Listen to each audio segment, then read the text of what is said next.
Hook. A child's birthday party ends with a broken bone and a flooded yard. It's the kind of accident friends are supposed to navigate together. But when a certified letter arrived a week later, it wasn't an offer of support, it was an invoice. It demanded payment for damages caused by a 10-year-old girl tripping on their hazardous property. And in that moment, our storyteller realized she held a piece of information that could turn her friend's demand into their own financial nightmare. Story. It was supposed to be a perfectly ordinary weekend celebration.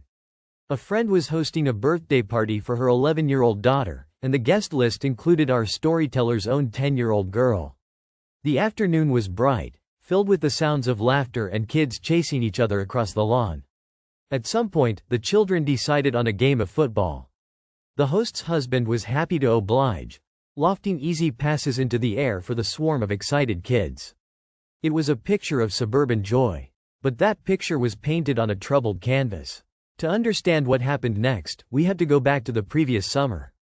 While the family was out of town, their above-ground pool had catastrophically failed.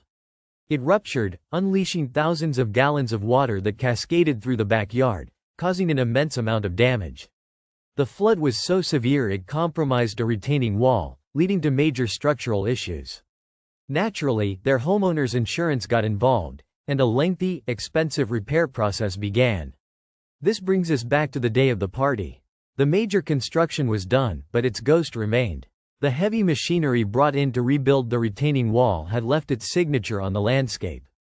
The yard, where the children were now playing, was uneven, marred with deep ruts and compressed channels of earth. It was a hidden hazard, easy to miss in the excitement of a game. The host's husband threw the football in a high arc. Our storyteller's daughter, eyes on the prize, broke into a sprint to get under it. She was fast, focused, and completely unaware of the treacherous ground beneath her feet. Her sneaker caught in one of the machine-carved ruts. In an instant, her forward momentum became a chaotic tumble.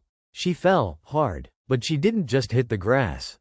Her fall carried her directly into a large, metal box set near the edge of the lawn, the housing for the pool's pump and its complex network of intake and outflow pipes. The impact was brutal. There was a sickening crunch of metal, followed almost immediately by the sound of gushing water. The game came to a dead stop. As adults rushed over, the scene was one of chaos. The little girl was on the ground, crying out in pain. And from the mangled pump housing, water was once again flooding the backyard. The hosts scrambled to contain the new disaster. They managed to shut the water off, but the problem was bigger than they expected. When the pool had broken the first time, they had opted for a quick, patchwork fix on the pump's plumbing rather than a proper repair. This shortcut now came back to haunt them.